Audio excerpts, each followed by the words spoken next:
And Brian Tucker in the mail. You got the wrong guy, pal.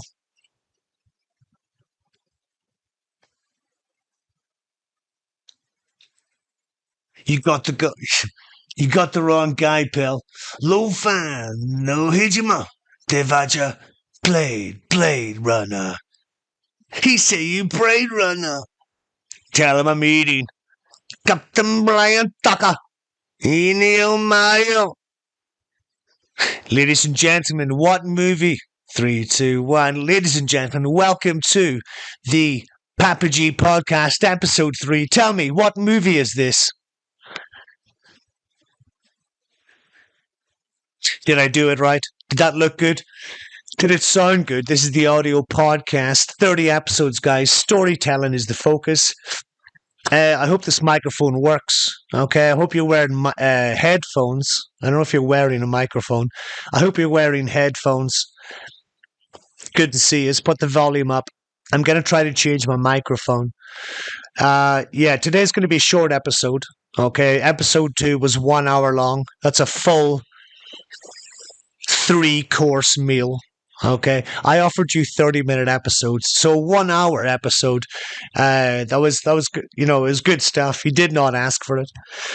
My first episode, 10 views. Okay, no problem. I can work on that. I hope the rest of you I hope I can still get 10 views per episode for this 30 episode podcast, which is all audio visual. Okay, as usual, I've got my laptop, microphone on the bed. I'm sitting on a chair. The door is open. Okay, it's another warm, humid day here in Thailand, North Thailand, in the trees, but in the city, up in the mountains.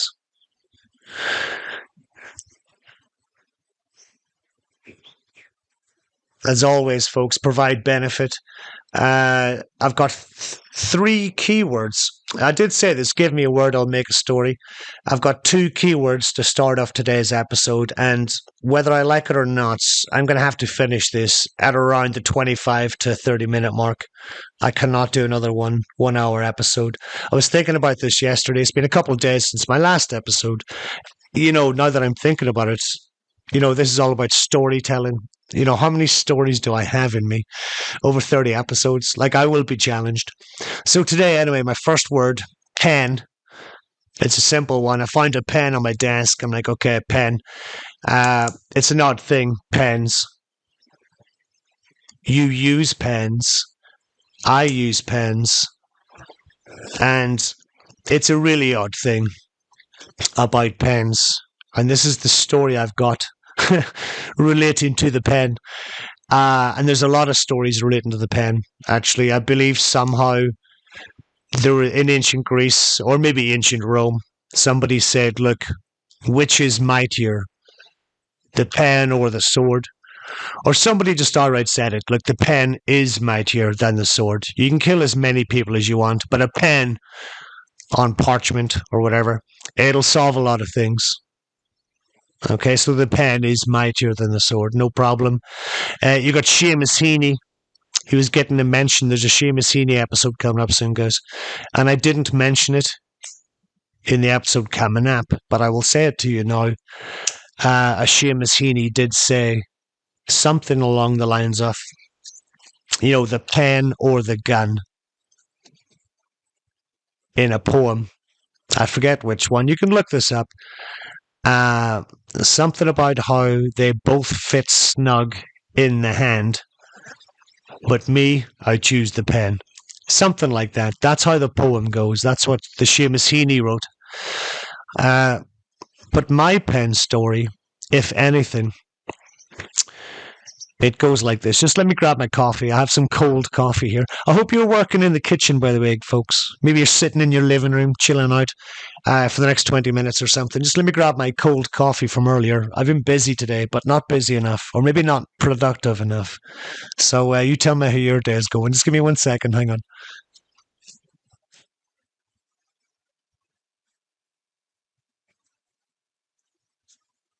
Affirmative. The cold coffee from this morning is still workable. Okay, it's 5.5 hours old. I do know this. I'm looking at the timer. Oh, the clock, I mean. Anyway, my pen story.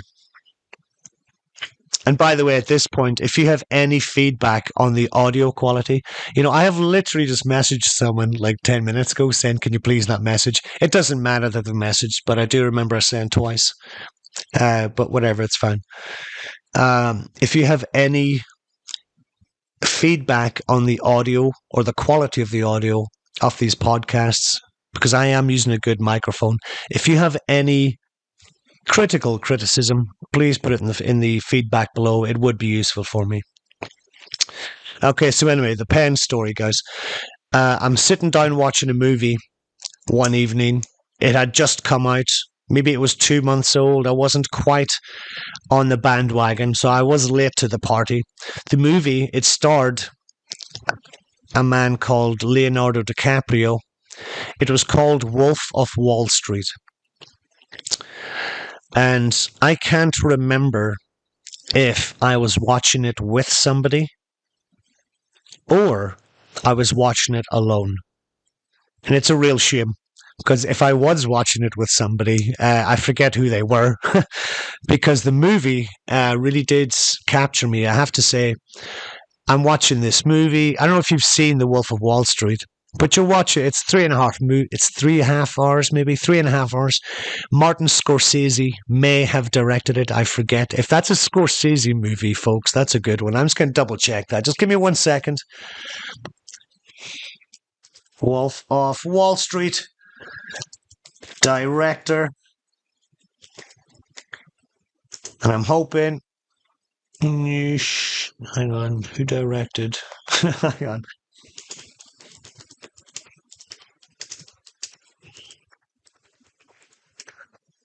Ah, yes, it was Scorsese. Okay, whatever. Soon, I'm going to give you the real punchline here because I had no idea what Wolf of Wall Street was going to be about.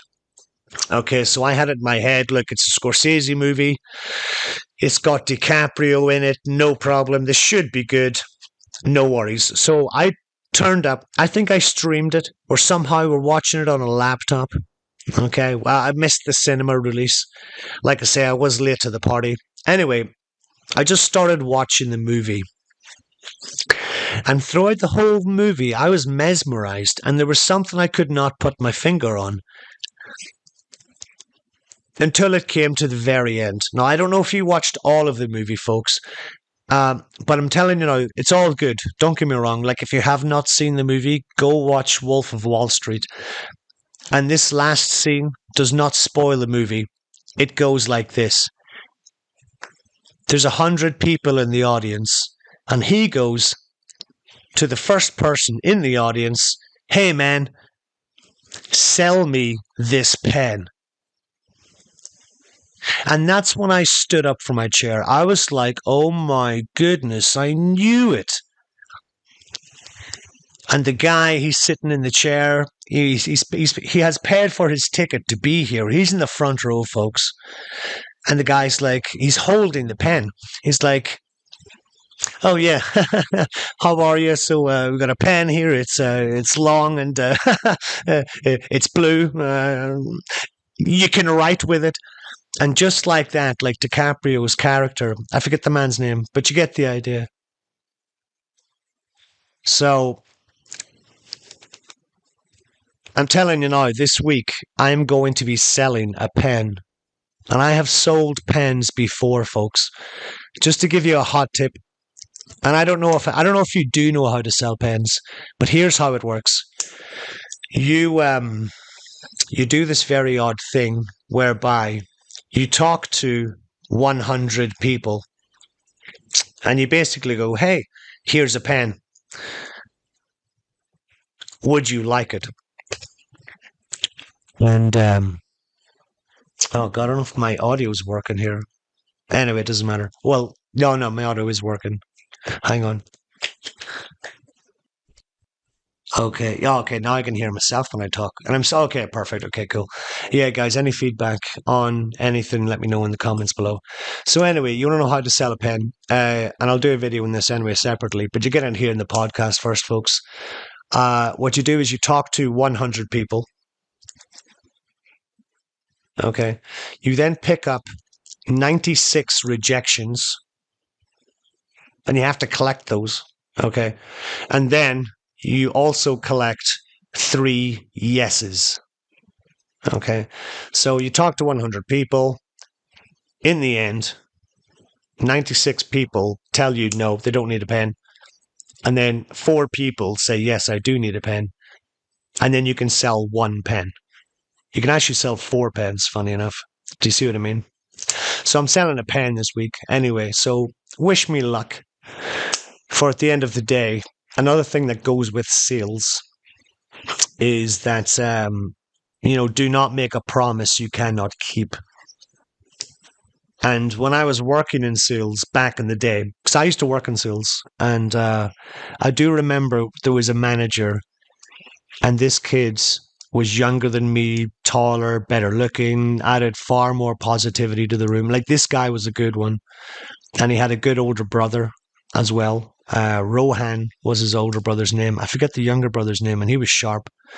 A really cool guy to meet. And everyone's wearing suits. Do you know what I mean? Like I say, we were in sales, and he did say, "Look,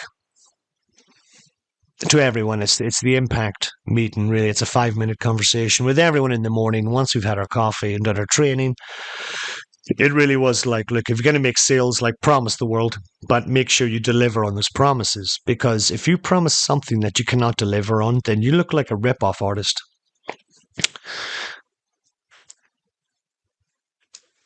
And this week, folks, I am looking to make moves with something where I'm hoping I can help create benefit for other people. Now, I've said hello to a couple of these people. Like, there are 5 people I do have in mind. And, hopefully I can create benefit. Anyway, there doesn't have to be money involved either. But oddly enough, I need to sell the idea. So that's the kind of pen. That's the kind of pen I am selling this week. So there you go, folks. We are on. I think we have 8 minutes left. Like I say, wish me luck on my endeavors. I may or may not talk about it in the future. I'll give you a quick recap in the podcast only.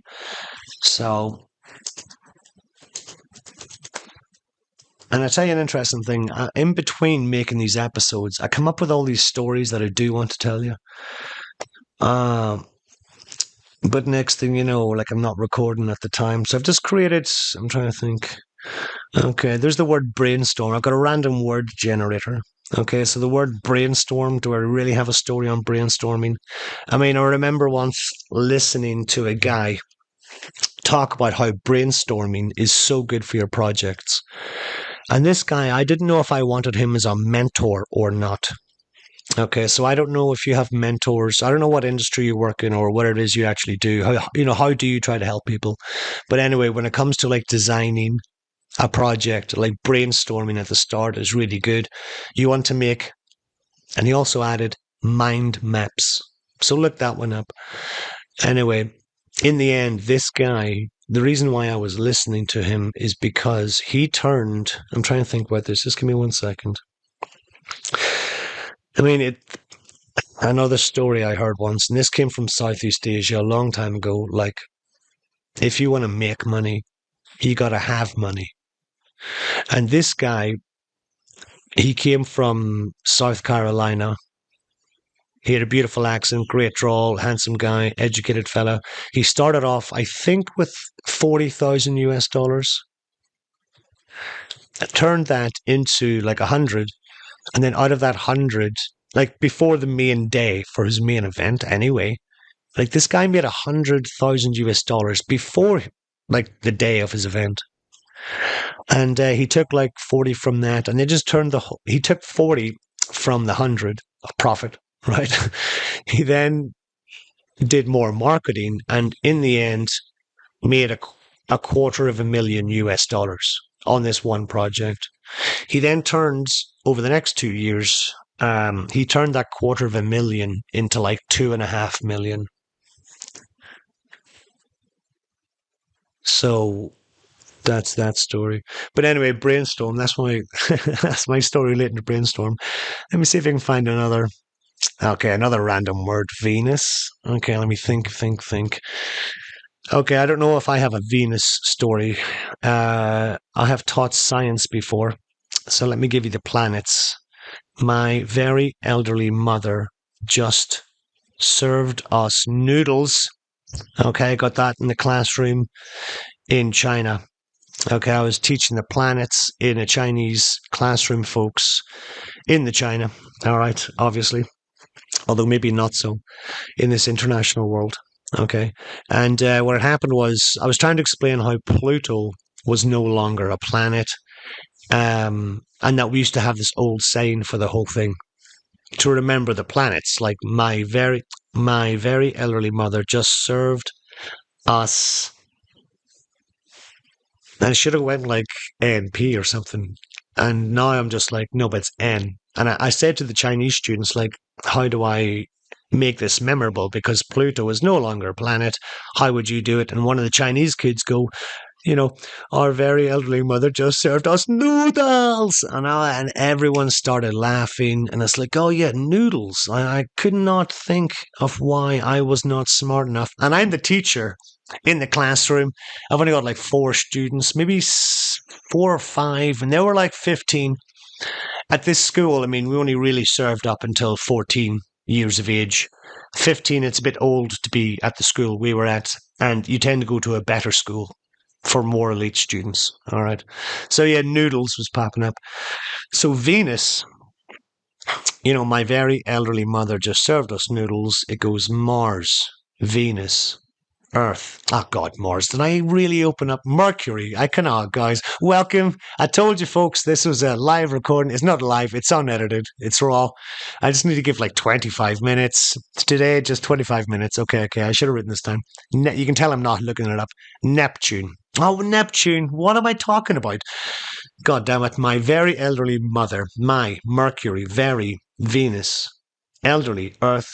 Mother Mars. Just Jupiter, served Saturn, us, Uranus, noodles, Neptune. I know we started with Venus, but I have a Neptune story to give you guys, and it's a bit of an odd one. Did you ever really look up at nighttime, even if there is a light pollution from street lights, did you ever look up into the sky? Look at the stars. Maybe you saw a constellation you recognized, and you don't do it every day. But there's times you will look up, and you'll be like, "Oh, Orion's belt.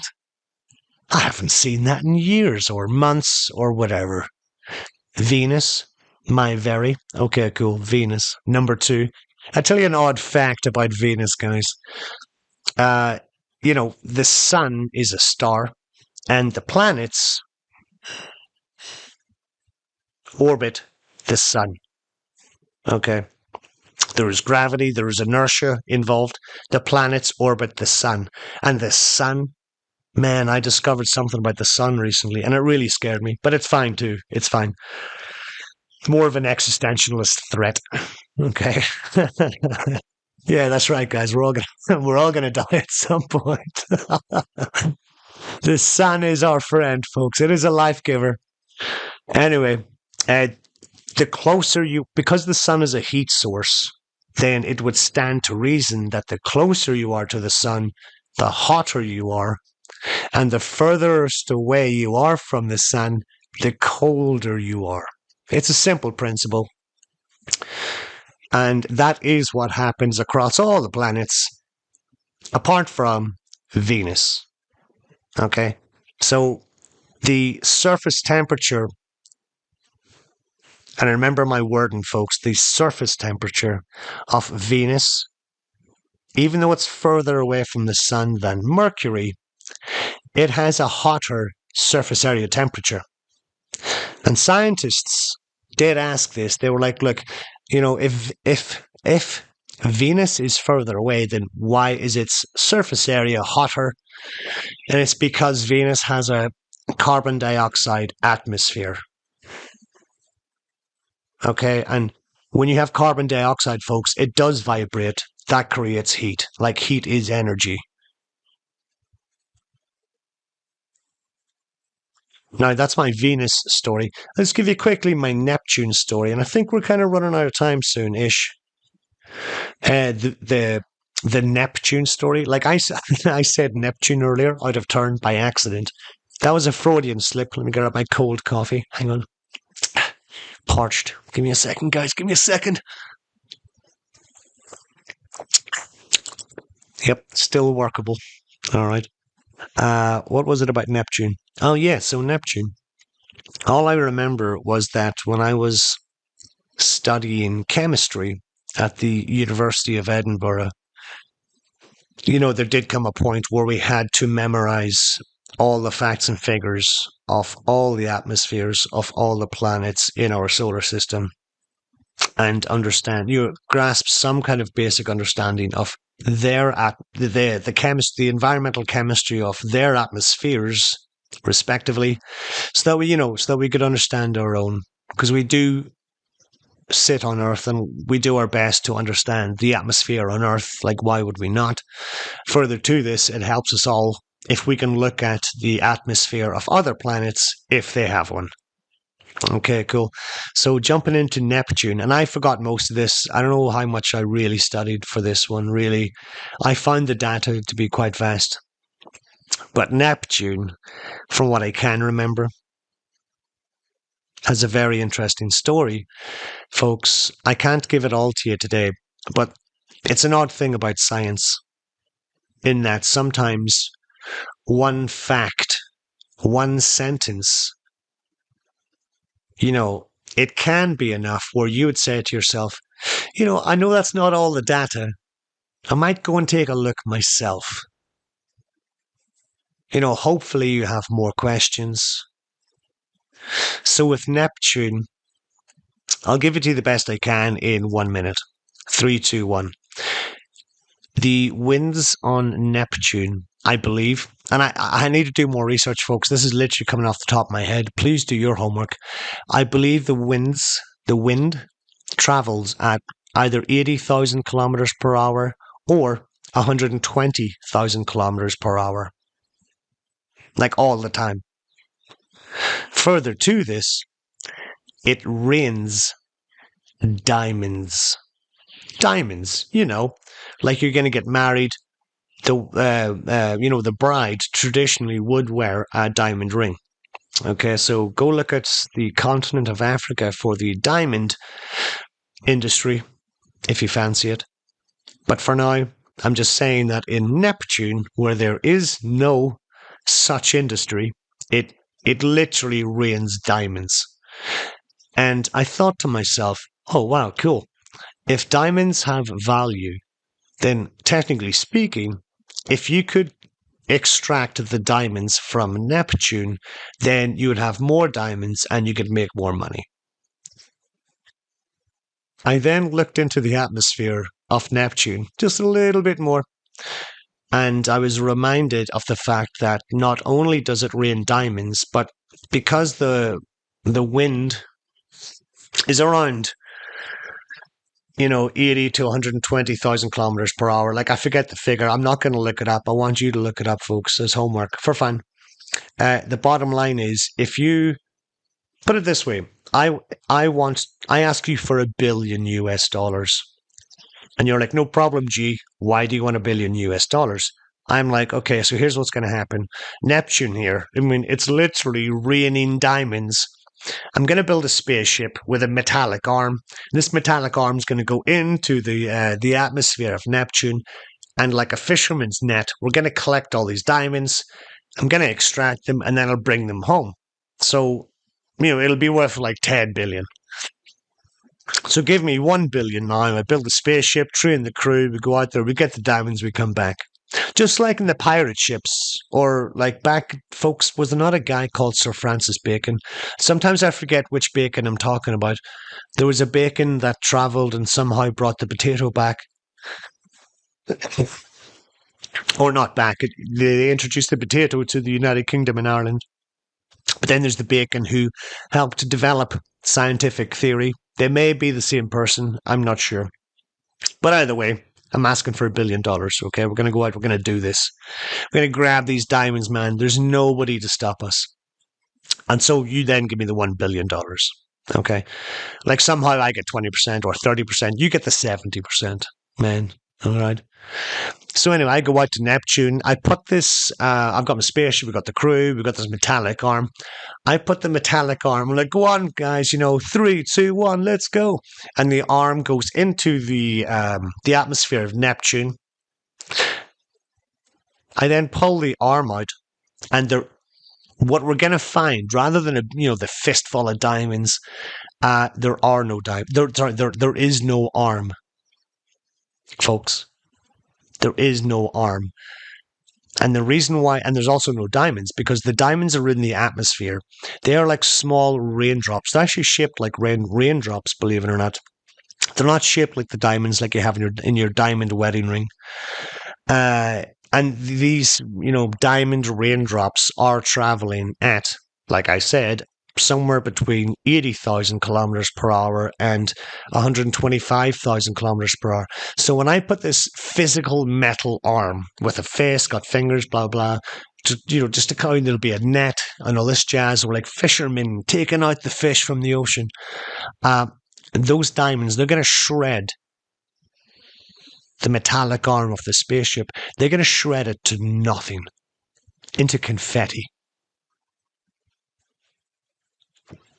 Just like that. Like this metallic arm I've just put in. I mean, I'm just pulling out the elbow at this point. The rest of it is gone. Lost in the atmosphere of Neptune. And folks, I do need to go now. I did say I was going to leave. There is a lot more to the atmosphere of Neptune. I mean, there's a reason why it rains diamonds in Neptune, folks. So I'm going to leave you there. I've got to go. Okay, I'm going to take a shower and do some work.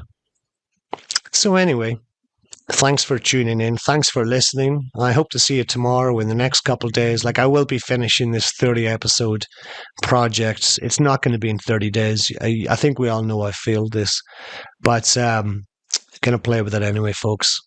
Anyway, regardless of what you're doing, regardless of what projects you think you may or may not have to complete this week, or long term, short term, whatever, have fun with it anyway. Make mistakes, try to get better. And on that safe journey, may your God, your gods go with you. Thank you so much.